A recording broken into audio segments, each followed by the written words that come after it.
Шинжлэх ухаан танин мэдхүүн од мөндөр суугийн сонгодог урлаг нэвтрүүлэг эхэлж байна. Урлаг судлаач Машбатын Амина болон Мөнх Цүлмийн би ээлж дугаараа хүрэхээр бэлэн болоод байна. Манай нэвтрүүлэг танд YouTube-ийн од мөндөр сууг, NTV телевиз болон од мөндөр радио 83.3 болон 107 долгионоор хүрч байна. Өнөөдрийн дугаарыг чанартай амьдрын ураатай Мортон Резиденс Ханет Томоны шинж тэмдгийг богино хугацаанд намдаагч Терафлю байна. За, өдрийн мэнд Амина. Өдрийн мэнд. Залгаач. 97 оны Люк Бессоны Fifth Element 5 дахь элемент гэдэг киног үзчихсэн тий. Үзэлгүй яах. За үзэгчд мань бүгдээрээ санаж байгаа. Тэн дээр нэг юм цэнхэр биетэй, зива цэнхэр арьстай юм хар гаргийн эмхтэй гарангуйта хүн төрлөختөнд зориулсан ари долдог шүү дээ тий. Тэр ари болохоор зээш нэг техно хөгжимтэй холигдож гарч ирж байгаа. Гэхдээ яг тэр дүүрийн үндэс нь болохоор Доницецкигийн хөгжим байдаг байхгүй юу? За. Доницецкигийн Лучи Ламармур гэдэг монголчуудын бас мэдж байгаа тийм дөөр бах. Тэгэхээр өнөөдөр хэдүүлээ гайхалтай хурдан Гаэтано Доницецци гэдэг хүний талаар ярих нь байна. За, Гаэтано Доницецци ямар хүн байсан бэ гэхээр дурлалын ундаа гэдэг дөөрийг бид өнөөдөр голчлон ярих юм.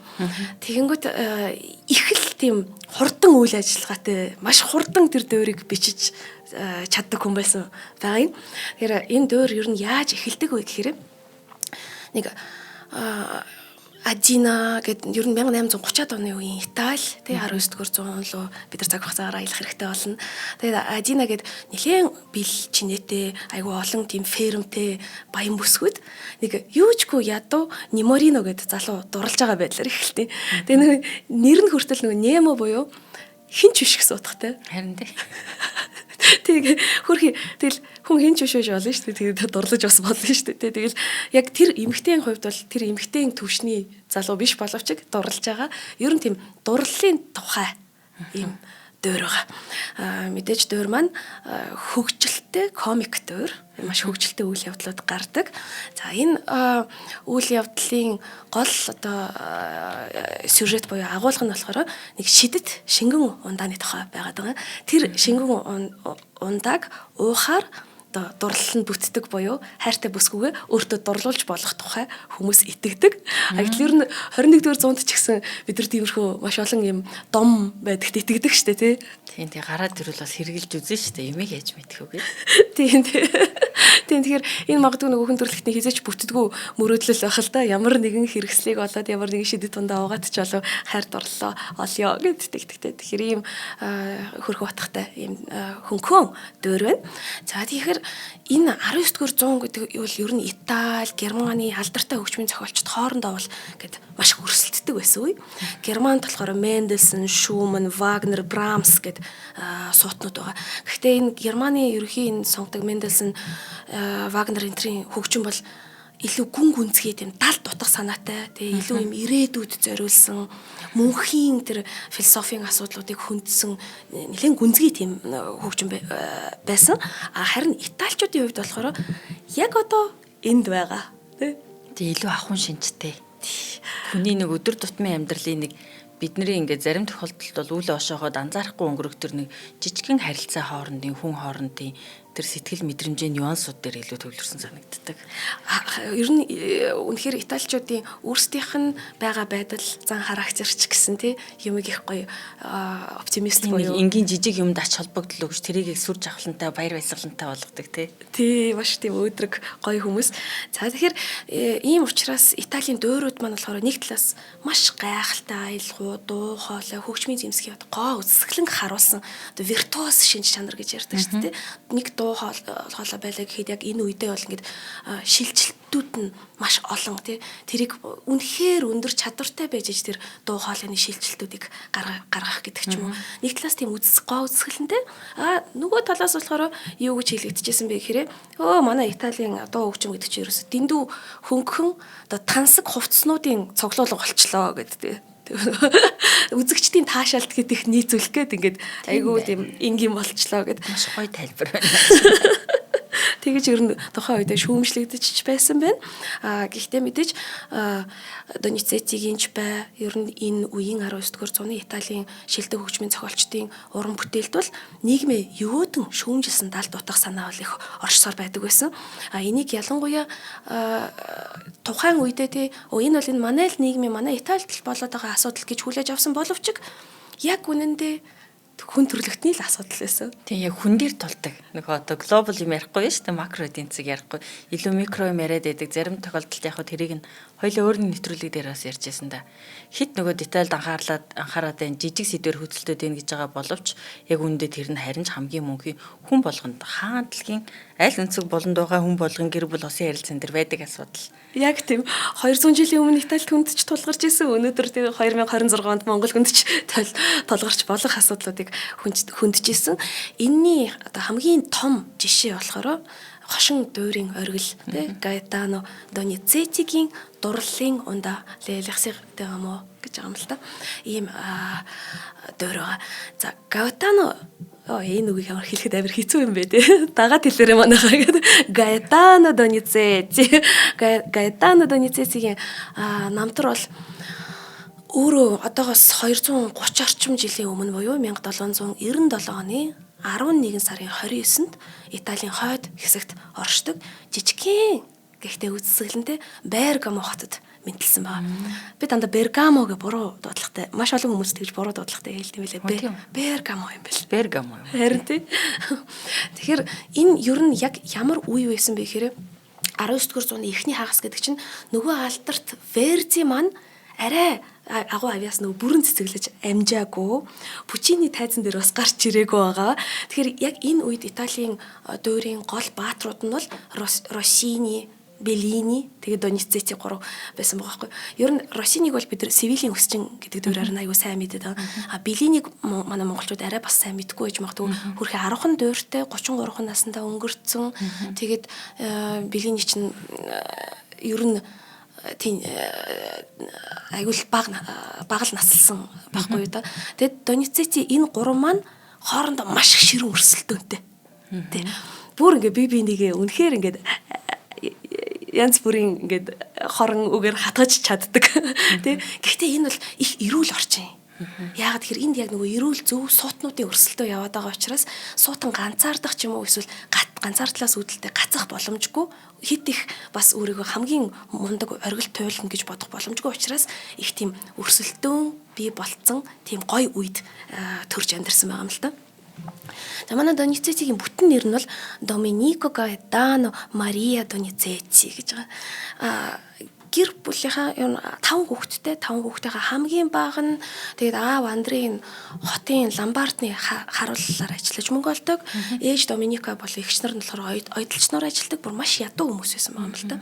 Тэгээ ядуугийн улмаас гэр бүл нь болохоор хотын ингээд хэрмийн гадна борго сувг гэдэг нэг юм бяцхан хороолт хүүхдүүдтэйгээ ээж аав нь амьдардаг.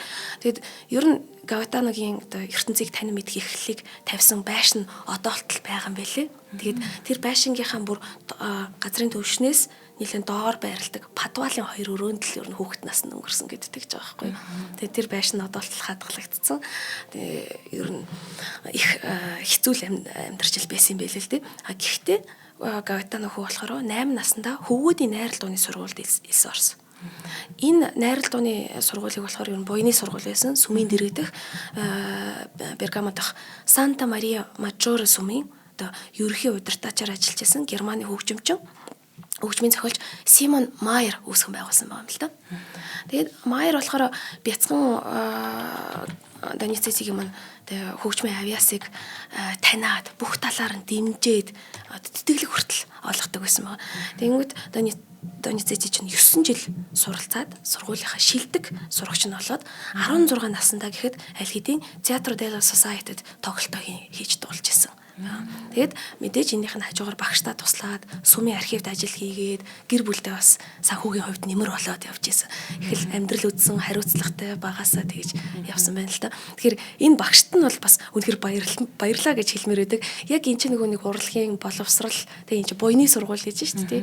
Гэтэл боломжгүй байсан ч гэсэн тэр сургууль гэдэг зүйл үүсцэн байснараа энэ суутныг гаргаж ирэх тэр хөрсөнд бүрдэж байгаа юм тий. Харин тийм гайхалтай. Яагаад тэгэхээр хоёлаа ингээд бусад хөгжмийн зохиолчд ер нь бүгд төвшөлтэй дийлэнх нь тодорхой нэгэн байдлаар хэдийгээр ядуу байсан ч гэсэн тодорхой нэгэн байдлаар ах トゥ хамаатан садан авган сурвалж өгсөтэй мөнгө төгрөгтэй байдаг. Сургуулийнх нь мөнгийг төлсөн байдаг. Хувийн багшийнх нь мөнгийг төлсөн байдаг ч юм уу.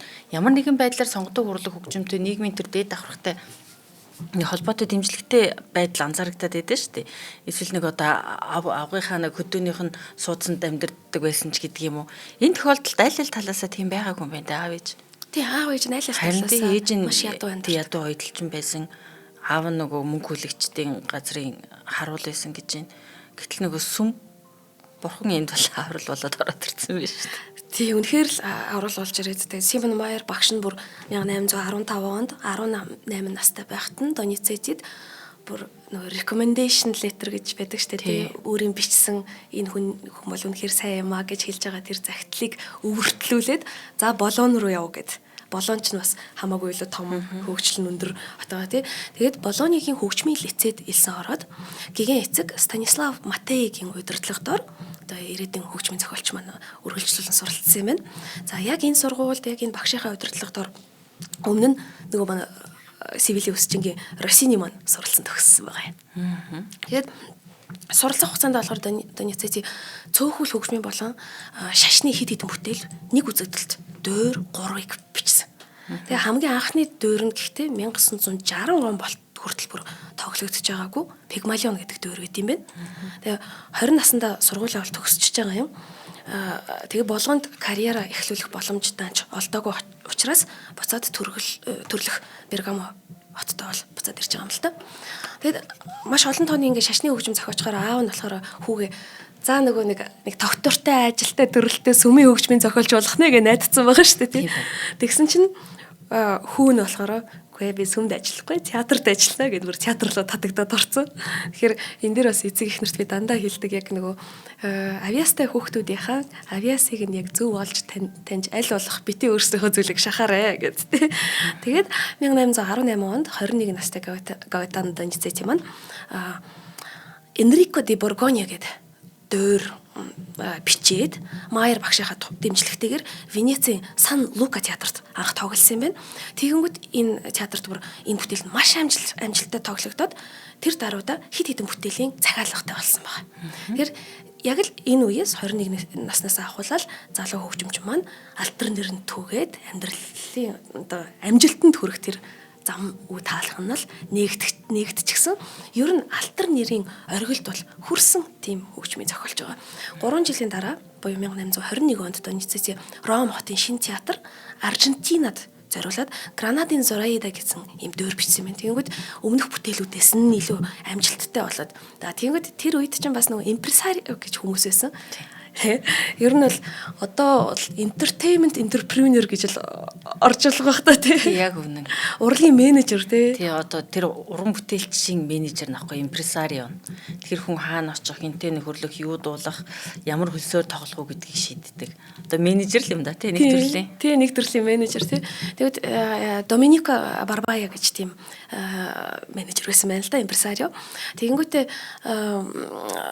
Барбая болохоор бүр ингээд Доницеттиг онлоод за энд л боломж олгочих юм бол өстой үнэхээр цаашаа хамт явхаар байна. Тэ нөгөө суутангаа ингэж олж хараад тэгээд хамтран ажиллах санал тавиад дараа жилийн Доницетти Неаполь хот руу нүүж байгаа. Тэгээд тэнцэнэ 16 жилийн туршид амьдэрсэн. За хоёлаа төр завсарлаад өнөөдрийн дугаарын ивент итгэжээ танилцуулъя. За чанартай амьдрын хүрээтэй Morton Residence өнөөдрийн дугаарыг мод ивент итгэж байна. Зайсан толгойн зүүн талд Америк сургуулийн дэргэд байршилтай чанартай амьдрын хүрээтэй Morton Residence төсөл нь нийт 3 блок 12 давхар доороо нэгдсэн B1 B2 давхартай 345 автомашины дулаан зогсоолтой 375 айлын отох юм байна. Вау. Бараг л нэг айл нэг зогсоолтой хангалттай болох нь шүү дээ. 345 зогсоолтой 375 айлын орон сууцны отох юм байна. Ашиглалтанд 100% орсон 2 дугаар ээлжийн 58-аас 122 м2 бүхий 2-4 өрөө бэлэн байруудаа санал болгож байна. За бүх байр ашиглалтанд орсон гэдгийг одоо хэлэхэд таатай байна. Ягаад тэгэхээр нөгөө үйл хөдлөлийн гэрчлэгийн шууд гараад банкны зээлд хамрагдах бүрэн боломжтой гэсэн үг. За тэгээд одоо хаврын удирдал эхэлж байна. Байраа гэрээ солиод шинэ орон сууцнд орохыг хүсэж байгаа хүмүүс байж болно шүү дээ тий. За Morton Residence-ийн маань давуу талууд нь маш олон байна. Тэднээс нь дурдахад ус цэвэршүүлэгт нэгдсэн системийг төслийнхөө хүрээнд дотныхоо хүрээнд байршуулсан байна. Тэгэхээр айл болгон гэртээ ус цэвэршүүлэгч тавих шаардлагагүй. Тэрний хоолойг нэг 6 сар тутам солиулахтай нэг ажил байдэн шүү дээ 6 сард нэг ч гэсэн. тийм юм санаа зовх шаардлагагүй юм байна. Тэгээд төслийн үед нэгдүгээр ээлжийн айлуудаас устай холбоотой ямар нэгэн санал гомдол огт ирж байгаагүй. Харин ч бусад зайсангийн байрнуудаас нүүж ирсэн хүмүүс бол усан сайн байна, усны чанар сайн байна гэсэн тийм комент саналуд байсан юм байна. За тэгээд орон сууцны талбайд ч нөгөө барилгын компаниуд ч балконо оруулаад тооцоод идэв шүү дээ. Тэгээд талбайн жижигэрчдэг. Гэтэл талбайгаа огт орон сууцны талбайд оруулж тооцоогүй юм байна. Тэгэхээр барилгын стандартаар тагт буюу балконы талбайг 30% нь тооцох стандарттай байдаг бол Мортон резиденс маань 100% огт тооцолгүй тагтны орон зайг зүгээр одоо төлбөр авлаггүйгээр өгж байгаа гэсэн үг бэлгэлж байгаа юм тий. Тийм гоё юм байна. За нэг балконтой айл нь одоо 3.5 м квадрат, хоёр балконтой айл нь 7 м квадрат. За хамгийн багаар бодоход ер нь бол 20-с 25 сая төгрөгийн бодит хямдрал болчихж байгаа юм байна. Нөгөө балконы орон зайг худалдаж авахгүй байх гэдэг чинь. За B1 B2 давхартай айл бүрд хэрэгцээтэй автомашины зогсоолтой. Энэ бол бүр гайхалтай тий. Улаанбаатар хотын хувьд зогсоолч айгүй том асуудал болоод шүү дээ. Тэгээд доошоо бүр 2 давхар юм байна тий. 2 давхар зогсоол барих нь барилгын компанийн хувьд өртөг өндөр боловч 2 орцтой 10 давхар барилгатай тэнцвүүд зардал гардаг. Энэ мэт зардлыг хүлийн зөвшөөрөх зардал гэж үзэх нь ирээдүйд орсон суугчдын 5 дахыг бодолцсон 2 давхар зогсоолыг төлөвлөсөн. За айл бүр нар үзэх төлөвлөлттэй барилгууд бие биенээ хааж сүндэрлэхгүй буюу барилгын хоорондын зайн стандартаар 30 м байдаг бол Мортон резиденс төслийн барилгын хоорондын зайн 45 м юм байна. За боддоор харахад хажуу талын барилгын цонхнуудыг хаахгүй мөн 45 км-ийн зай метрийн зайтай төлөвлөгдсөн. За хотхон дотор автомашины хөдөлгөөнгүй буюу тэр аягүй чухалтай нөх хүүхдүүд настай хүмүүс тэрэгтэй хүмүүс аюулгүй байдалтай нарлалд сууж тоглоход тэгэхээр автомашин хаалттай автомашин хотгоны дотор орох боломжгүй. Дэлхийн номер 1 хүүхдийн тоглоомын талбай үйлдвэрлэгч Дан улсын алдарт компани брэндтэй хамтран ажиллаад энэ брендийн хүүхдийн тоглоомоор тэр талбайгаа тогтчулсан юм байна. Вау. Иймэрхүү юмнууд айгүй чухал. Жижигхэн деталууд маш чухал. Амьдралын чанарт шууд нөлөөлдөг. Бидний анзаарахгүй төр олон зүйл те. За гэрийн тэжээвэр амьттай хүмүүсийг мартаагүй. Сүүлийн хүмүүс гэрийн тэжээвэр амьтантай болох нь маш илбэг болж байна. Би ч сая нэг усан гахадаа болоод үзлээ. Оо тийм үү. Тийм тэгэхээр гэрийн тэжээвэр амьтнаас салхилуулах те чөлөөтэй тоглуулах талбайг ч гэсэн шийдсэн байгаа.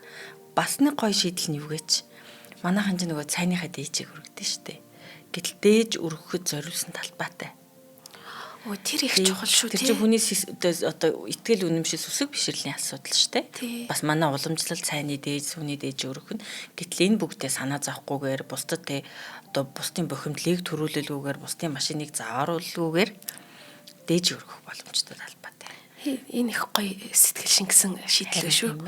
За тэгээ зайсан толгойн зүүн талд Америк сургуулийн дэргэд баригдсан Мортон резиденсийг та бүхэнд санал болгож байна. Дэлгэрэнгүй мэдээллийг 76 тэгтэг 67 76 тэгтэг 67 909 7001 909 7001 909 7002 утсаар холбогдоод дэлгэрэнгүй мэдээлэл аваад очиж үзэх боломжтой.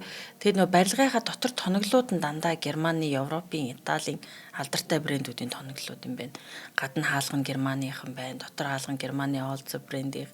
За цонхон 70 жилийн түүхтэй Германы Вега брендийн 3 давхар цонхтой. Шал нь одоо Германы Эгер брендийн гоё сайжруулсан ламинатын шал. Вау. Яг л гоё Европын амьдралын төвшөнд амьдарч болохоор байна тий. Өөрөө очиод амьдрмаар санагдчихлаа. За тэгээ та бүхэн дэлгэрэнгүй мэдээллийг Мортон резиденсийн Мортон резиденс Facebook хаягаар ороод авах боломжтой. Ивент итгэгчтэй баярлалаа. Баярлалаа, маш их баярлалаа. Өстө үнэхээр тэнцээ байртай болмоор санагдтал. Харин тэглээ. Харин тийм ээ, гоё юм аа. Сэтгэл их шингэсэн тийм гоё шийдлүүдтэй юм байна. За хоёул ч юу ярьж илаа гэдэг юм. Юу яасан? Гэрээ хийсэн 3 жилийн гэрээ хийсэн. Тэгээд Наполид очиод Наполид 16 жил амьдэрсэн. Импресарио болсон. Тийм байна. Хоёул нэвтрүүлгээ мартчихсан удалчилгаа уншчихлаа. Яг тэгслээ. За тэгэхээр ер нь Неаполд хурж ирээд хамгийн одоо шинэ газар хурж ирээд анх бичсэн дуур нь болохоор Цэган бүсгүй гэж дуур байдаг. Мөн бас үзэгчд маш өндрөөр үнэлсэн. Бүр нөгөө өрсөлдөөдөөс Винченцо Беллини тэ энэ дуурийг нь бүр маш их таашаагаад бүр ямар цуурхал гарсан бэ гэхээр Винченцо Беллини нөгөө өрсөлдөгчийн дөөрийг өдөр болгон клавесин дээр тоглож байна гэж тагалагдсан айлгууд тоглож байна. Амар юу штэ. Амар цуурхал харин штэ амар цуурхал байна. Хөхтэй, ёжтой. Ямар амар юм бэ? Ер нь амар. Тэгэнгүүт Донисцэци маань 1827 онд үрээ 30 настай байгаа юм. Тэгээ нөгөө Барбаятаага 3 жилийн дотор 4 дөөр бичих шинэ гэрээ байгуулсан байна. Яг энэ үедээ 30 наснда Донисцэци бол өөрийнхөө одоо хөгжмийн зохиолчийн суу бэлэг нь одоо оргилдоо хүрсэн үе гэж үздэг. Тэгвэл Ром, Милан, Неаполь, Генуя хотын театруудад зориулсан зохиоллуудаа баг нэг амьсгаар нэгэн зэрэг ингэ биччихсэн байгаа байхгүй. Тэгвэл Неаполь хотын хааны театрын найруулагчаар баг 10 жил ажилласан. Тэгээ энэ хугацаанд болохоор үнэхээр гайхалтай амжилтанд хүрсэн учраас түүний бүтээлүүдийг нь Ла Скала театрт бол тавьчихсан тий. Тэгэхээр Ла Скалад тавигдана гэдэг маань өөрөө ингээд үнэхээр бүгдийг хэлээд өгч байгаа ах. Тэгээ хамгийн амжилттай дөөр нь хэм бол 1830 онд бичигдсэн Анна Болейн гэдэг дөөр. Тэгээд энэ дуураараа Донисцэци дөөрийн шилдэг хөгжмийн зохиолчдын нэг гэсэн нэр хүндээ бүр ингээд бүр батлаад өгч байгаа юм. Парис, Лондонд ч гэсэн энэ дөөр нь тоглогдсон. Гэхдээ энэ үеийн өөр бүтээл ер нь олон бүтээлүүд нь дандаа цензурт өртдөг байсан. Италийн тэр үеийн бас нөгөө улс төрийн байдал нь тийм амар биш. Неаполь ч нь бол их тийм консерватив уламжлалт үзэл бодолтой. Тэгэнгүүт бүр Лукреция Боржиа бас нэг өөр дөр байдаг юм аа. Донисцэцигийн дууруудаас ингээд тавихта яасан бэ гэсэн чинь ийм тавилтаа юм л да нөгөө христийн шашны эртний христийн шашны 300-ны туршид хүлээн зөвшөөрөгдөггүй байжгаад тэрнийхээ улмаас айгүй их тамлуулж алуулдаг байсан христийн шашнууд. Тэнгүүд яг тэр тамлуулж алуулж байгаа хэсэг мэсгийг нь оруулсан баггүй Донисцэци. Тэгэнгүүт нөгөө шашны үйл явдлыг шоу болголоо. Тэгээд хит драмчлалаа. Хит энчээ ингэж тийм шашны үйл явдлыг жоохон доромжилсан байна гэд. Уг нь бол Донисцэци ямар ч тийм санаа байгаагүй. Гэхдээ энийг үл тэгж харуулж болохгүй гэд. Тэгэнгүүт нь Донисцэци болохоор Неаполийн цензурээс зугтаад өөрийнхөө бүтэн багаа аваад Парис руу явчихж байгаа юм. Тэгээ одоо уже нөгөө дэлхийд даяараа алдартай болсон бүтээлүүд нь Европ даяар тавигдсан. Тэгэхэр ч тэгээ маш их эрэлт хэрэгцээтэй болцсон юм чинь. Тэгэнгүүтээ 40 орчим наснда чинь Парис яваад Вен дах Австрийн эзэн хааны өргөнд ерөнхий удирдаач, ордны хөгжмийн зохиолч албан тушаалыг аваад ажиллаж исэн ба. Тэгэд үнэхээр хурдтай, маш хурдтай карьерийнхаа яг энэ өндөр үедээ болохоор тэгэнгүүт бүр энэтэй ингэж байгаа байхгүй. Яг хурдныхын тал дээр бол Донисцэциг ингэж гүйцэх хүн байдаггүй. Мэдээж яг энэс олж зарим нэг дөөр нь бол чанаргүй гарч ирсэн нь үнэн. Гэхдээ суу бүтээлүүдээ үл хийцэн. Тэгэнгүүт нөгөө Донисцэцигээс нэг удаа хүн асуусан байл да. Россини Севилийн өсчингээ ердөө 20 хоногийн дотор бичсэн гэдэгт та итгэдэг үү гэж асуусан байл да. Тэгсэн чи Донисцэци мөрөө авчихсан.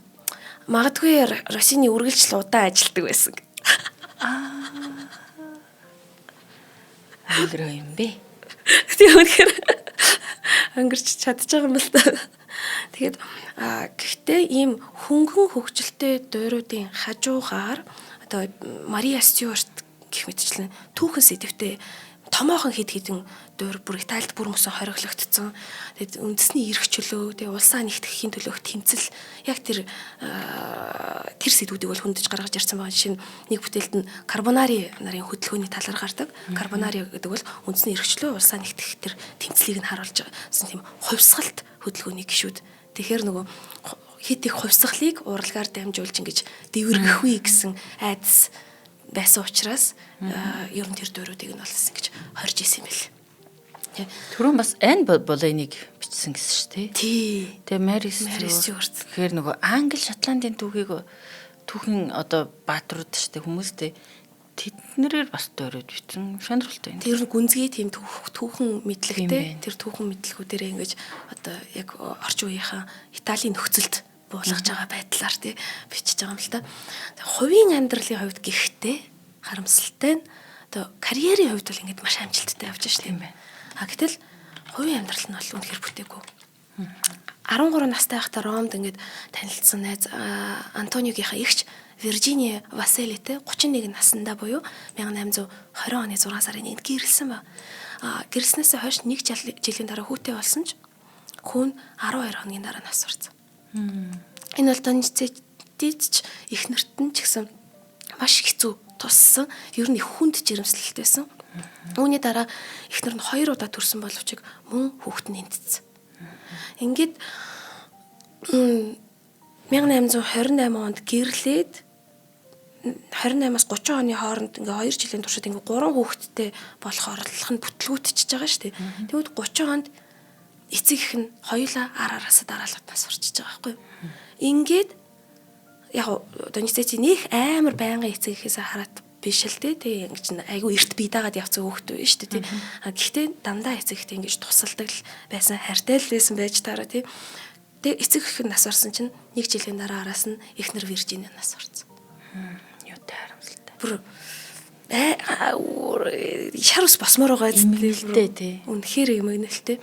Тэгээд Донецкич өөрөө болохоро тэмбүү өвчнөр өвдчихсэн байсан байхгүй юу?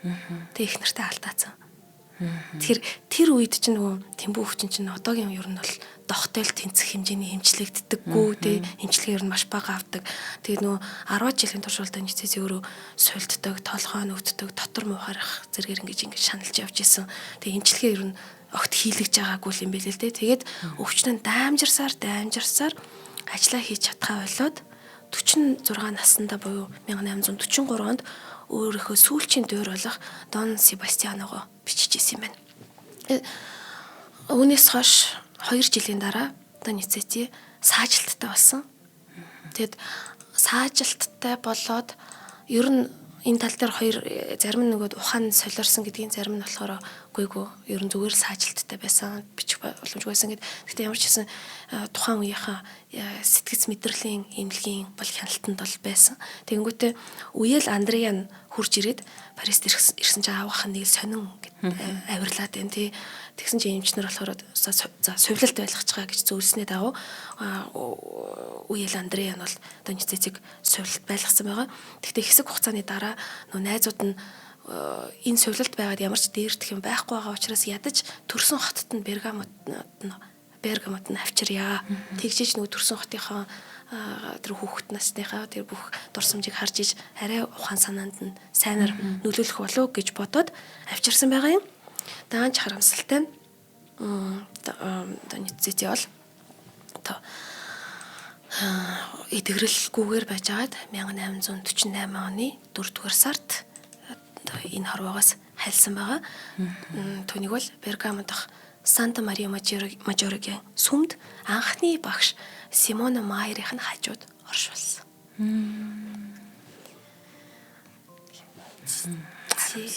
Харин за ингээд хоёр дахь хамтран ажиллагч байгаа. За тэгээ зарлаа.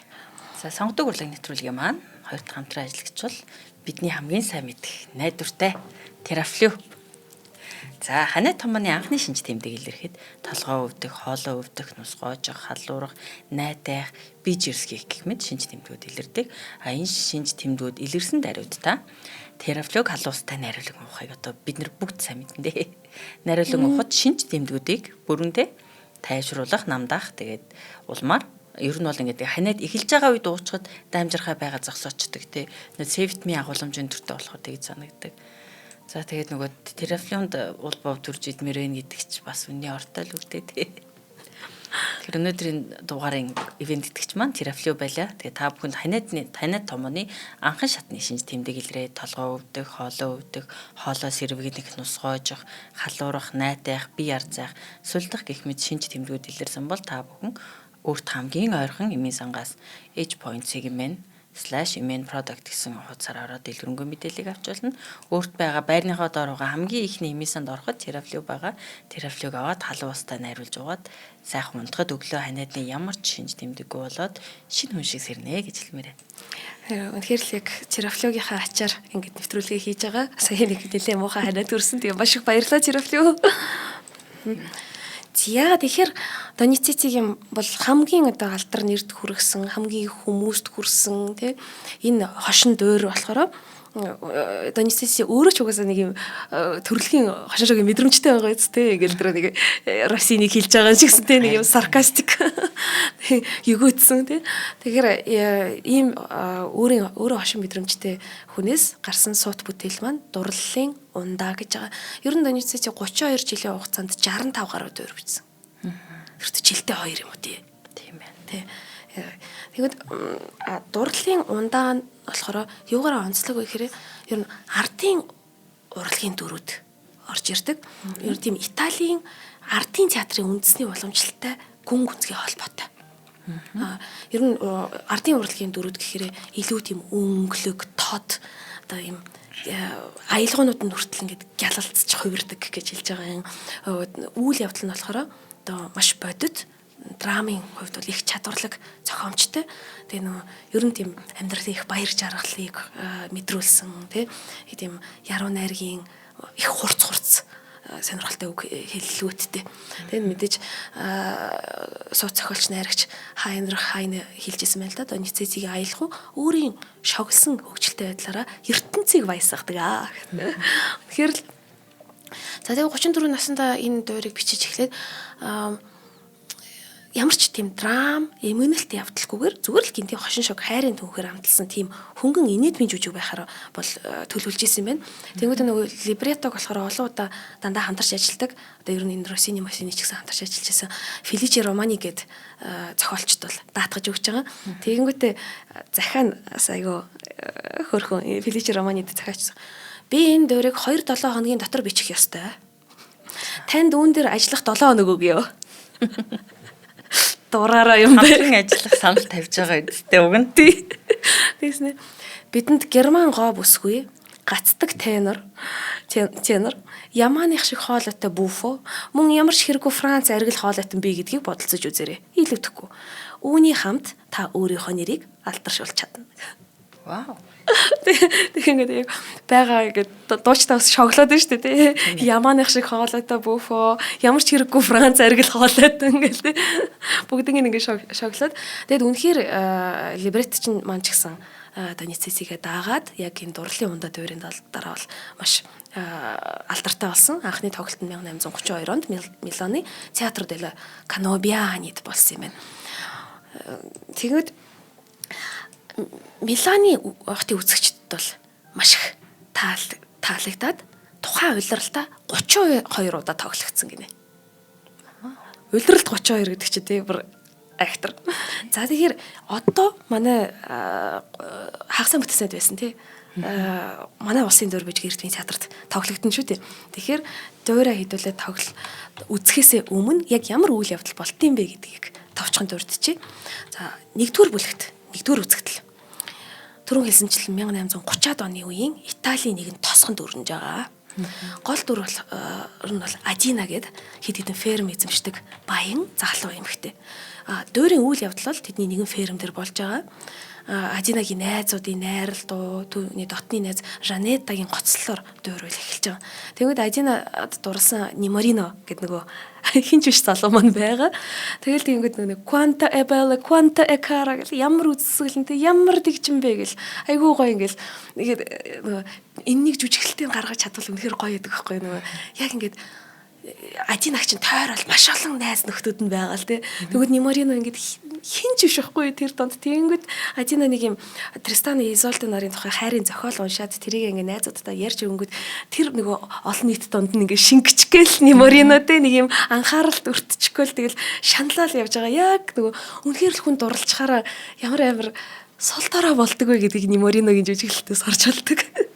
Тэгэхээр за тэгэд Адинагийн тэр уншиж байгаа зохиол нь болохоор яг тэр зохиолын бааtruуд нь нэг юм эд шидийн ундаа хэрэглээд тэр эд шидийн хандны одоо ачаар хэрхэн биений дурлсан тухай өгүүлдэг. Тэнгүүд Ниморино болохоор ийм эд шидийн ундаа байдсан болов гэдэг авах хүсэлтэд автчихдаг байхгүй. Тэгээ Адина ч гэсэн ер нь тэр хотынхан бүгдээрээ тэр зохиолыг үнэхээр яг үнэн гэж хүлээж аваад бүгдээрээ яа тийм ундаа олсон бол ямар гоё вэ гэл тэгэл ингээд ярилцж байгаа. Тэгэнгүүт бөмбөрийн чигмээ сонсогдож орж ирнэ. Тэгвэл төрөвч Белкор өдөрцөн цэргүүдээ ингээд тосгонд авч ирж байгаа. Яа, Белкорын тэр эго бол амар ер нь ингээд Белкор болохоор ингээд төрөөч хүн байгаа шүү дээ. Ийм цэргийн хүн байгаа шүү дээ. Тэгвэл мэдээж дүр нь ингээд баритон хоолоо орж ирж байгаа. Тэгвэл дүр нь айгүй тийм өөртөө ихтгэлтэй аль хэдийн юмд хүрсэн идэр насны юу манай Неморино шууд л Ажина Белкор хоёр хоорондоо ингэж айлгуутаж эхэлж байгаа. Ер нь л одоо нэг лигийн хүмүүстэй. Тэгэнгүүтээ тэгтээ Белкор ингээл амар яаралдаг байхгүй ингээд хөөж иж одоо сайхан бүсгүй байж тээ гэрлээ гэж Ажина тэгэнгүүт нь ийм хурдан биш ийм хурдан гэж тэгэнгүүтээ айлгуутаж жагаад жоохон хөнгөн тэгээд татгалцчихтэй. Тэгсэн чинь бүгд явсны дараа болохоор нөгөө манай ядуу эрүү гэдэг ааш нөгөө эрүү дуучин байгаа гэдээсэн шүү дээ. Тэгвэл анхнаас тийм гацаа гэдэг байгаа шүү дээ. Тэгвэл анхнаасаа Немориногийн энэ дүрийг нөгөө гацаа дуучинд зориулж ингэж юу яасан байхгүй бичсэн байхгүй юу. Тэгээд тэнгууд манай Неморино чинь юу яах гэж үзэж байгаа Ажинад ингэ сэтгэл зүрхээ илчлэх гээд ингэ эргүүлж үзэж байгаа. Тэнгууд Ажина маань болохоор их эмхтэй хүний орхон гэж ямар өөдөөс нь одоо дуэт дуулж ямар хамтрал үүсгдэг гэхээр зөөлөн салхинаас асуу гэдэг байна. Хайр дурлалын асуудлыг ингээд байгаль ихээс зөөлөн салхинаас асуу гэд Немориногоо явуулчихж байгаа юм л та. За ингээд хоёрдугаар үзэгдэлт нь болохоор тосхны талбай. Тосхны бүх оршин суугчид ийм тансаг хувцастай эрэхтэй хүрээд ирсэн тогтлоод гарч ирж байгаа. Тэгсэн чинь тэр тансаг хувцастай эрэхтэй нь болохоор доктор Дулкамара. Тэгээд доктор Дулкамара болохоор Удите Рустичи гэдэг нөгөө сонс тосхныхон гэдэг юм хошин аари дуулж гарч иртий. Тэгээд доктор Дулкамара нэр нь хүртэл угаасаа хуурамч юмч тэг шарлатан гэж ярьдаг тийм хүмүүс ингээл хуурал янз бүрийн юм худалдаал ээждэг. Тэнгүүд тэр дунд нь шидэт дундаа байгаа байхгүй. Тэгэл энийг л уух юм бол та ястад дурлалтай гайхалтай бүх юм чинь бүтнэ гэл. Тэгэл тэгэнгүүт хүн болгон нөгөө шидэт дундаа ярьж хаад хямдхан. Тэгээ хүн болгон авах гад ингээд зогсож байгаа. Тэгэнгүүт Неморино болохоор ёо яг л нөгөө Исолтад нөлөөлсөн тэр зохиол төр гарч исэн энэ ундаа танд байна уу гэдгсэн чинь энэ доктор Дулкамарагийн хилдэг үг амар зөв. Би ингээд хорвоо дэлхийн зөндөө олон дурлсан тэнхүүдийг харж исэн боловч ийм тэнгийг анх удаа харж байна. Ийм бүр төлхөө тэнгийг тэгээд нөгөө шууд сэтгэл зүг нь ойлгочихж байгаа байхгүй. Бүр үнэхээр аимшигтай дурлсан байна гэдэг. Тэгээд тэгэнгүүт нөгөө бусдад нь амар хямдхан зарснаа. Манай Неморино болохоор амар өндөр алтан зоосны үнээр хилээд тэгэд Неморино сүүлчийнхаа алтан зоосоор тэр ундааг худалдаж авч байгаа. Тэр нь энгийн бордоо дарсан. Тэгээд бордоо дарсаа уучиж байгаа байхгүй. Уг нь бол нөгөө манай хурамч юмч хэлж байгаа байхгүй. Үгүй ээ. Чи 24 цагийн дараа уугаарай гэд. Тэгсэн чинь 24 цагийн дараа уух байсан чинь нөгөө төрүүч чинь маргааш өглөө нь аян данд мордох гээд байгаа бол аль хэдийн Ажинаг эргүүлээд тэр ороод авч суухаар болж молоод жибөө үйл явдлууд болж байгаа. Тэнгүүд нөгөө Неморино маань хурдан ууж ингэж эффектийг нь гаргах үйлчлэгийг нь гаргах хэрэгтэй болоод тэгээ амар ихээр нь хурдан уусан чинь согтсон чинь өөртөө ихтгэлтэй болчихдог байхгүй. Удахгүй чи минийх болно гэж. Тэнгүүтээ ерөөсөө нөгөө Ажинада ер нь бол хэдхэн цагийн дараа нөгөө Ажинагийн гэрэн цэцэрлэгт цуглараад хормоо хийж мэх гэл юм болж хахад ер нь бол Неморино нилээн л өөртөө ихтгэлтэй л болтыг. За энэ дээр ер нь юу харагддаг вэ гэхээр цаашаа бүр одоо нөгөө спойлдох буюу та бүхний үзэх тэр сонирхолтой үйл явдлыг нэг нэгэнгөө яриад яах вэ? Гэхдээ Неморино дар сууж мөнгөтэй дар суусны үндсэн дээр өөртөө ихтгэлтэй болоод бас дээрэс нь аав гахынхаа эд хөрөнгийг өвүүлж аваад тэгэнгүүт эд хөрөнгөө өвүүлж авахаа одоохондоо мэдгүй л явж байгаа л да манай Неморино. Гэхдээ аав гахынхаа эд хөрөнгийг өвлөлөд авсныг нь тосгоных нь төрүүлээд мэдсэн байнгуудаа тосгоны бүх юм ихтэйчүүд Немориnog ярасгүйгээд эхэлдэг байхгүй юу? Шидэт тундаа нь ажилтсан байж тээ. Тэгэнгүүт Неморино болохоор нөгөө шидэт тундаагаа л гэж бодоод байгаа. Тэгэнгүүтээ нөгөө тэр хоорондоо нөгөө согтуудаа Ажинада их цан гаргацсан юм чинь. Нөгөө Ажина энэ яагаад миний араас урдных шиг ингэж гүөхэ болчих гээд бухимдаад эхэлж байгаа байхгүй. Тэгэхээр нөгөө хоёлаа нэвтрүүлгийн ихэнд ирсэн шүү дээ. Аль 200 жилийн өмнө л энэ асуудал байсан. Нөгөө эмэгтэй хүнийг тэр хэдий ч нэ үл тон төдий ч нэ ингээд илүү чамд татагдана гэдэг юм бас яаж байгаа юм л та. За тэгээд эцэст нь дурдахад 2 дугаар үзэгдэл дээр бол Немариногийн маш гоё ари гардаг. Энэ ингээд хошин дөөр гэж байгаа хэрнээ бүх цаг үеийн хамгийн гайхалтай психологизм буюу тийм сэтгэл зүйн шинж чанарыг оруулсан Una furtiva lagrima гэд нууцхан нулимс гэдэг алдартай ариг толж байгаа байхгүй. Тэгэхээр энэ үзэгч та бүх маань Энрико Карузогийн хувилбараар бас сонсоод үзээрэй. Доницетигийн хөгжмөд бол нэлээд мартагдсан байжгаад одоо Энрико Карузо, Мария Каллас энэ гэдэг нөгөө агваа дуучид чинь ингэж сэргээж гаргаж иш дуулсан байхгүй.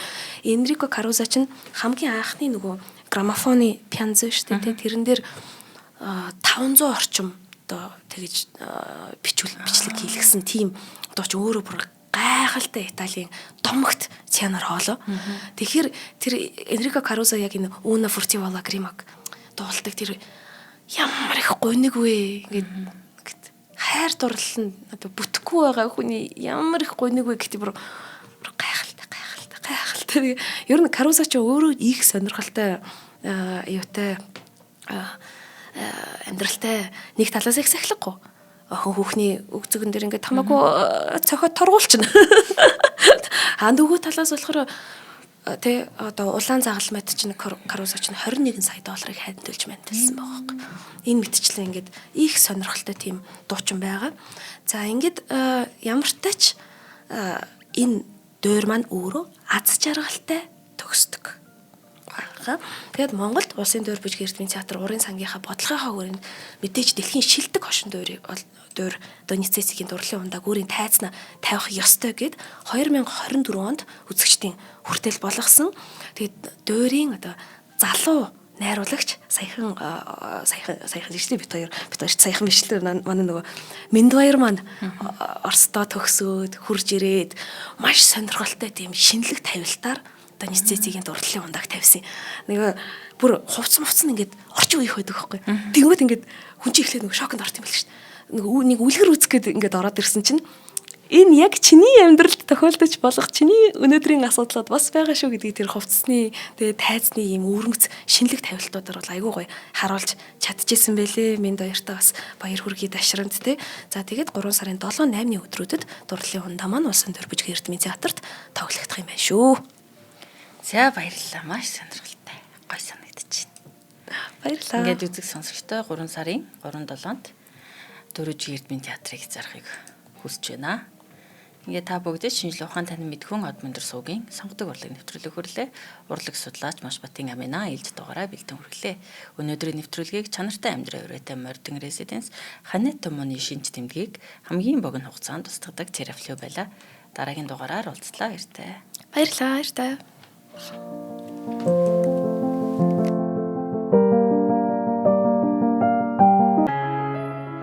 Нэвтрүүлгийг хүлээн авсан Нарны аймгийн монголчуудтай баярлалаа. Од мөндөр сувг нь энэ мэдчлэн таны мэдхүйн мянган нэвтрүүлгийг 2026 оны 7 сарын 1 хүртэл та бүхэндээ хүргэх юм. Их хэлээрээ шинжлэх ухаан танин мэдхүйг түгээхийн үлсэд нэгтгэх хүсвэл та бидэнд хандив өгөх боломжтой. Жилдээ ганцхан удаа 100,000 төгрөгөөр биднийг дэмжснээр шинжлэх ухаан танин мэдхүйг түгээх энэ үйл хэрэг амжилттай үргэлжлэх юм. Од мөндөр нэр дээрх Худал ажлын банкны дансгаа 4191 тэг 4518. Та 100,000 төгрөгөөр шилжүүлэхдээ гүйлгээний утга дээр нь өөрийн нэр болон утасны дугаараа заавал бичээрэй. 100,000 төгрөг хандалснаар Од мөндөр сувгийн алтан гишүүн болох юм а. Шинжлэх ухаан танин мэдхгүй Монголд ялах болтугай.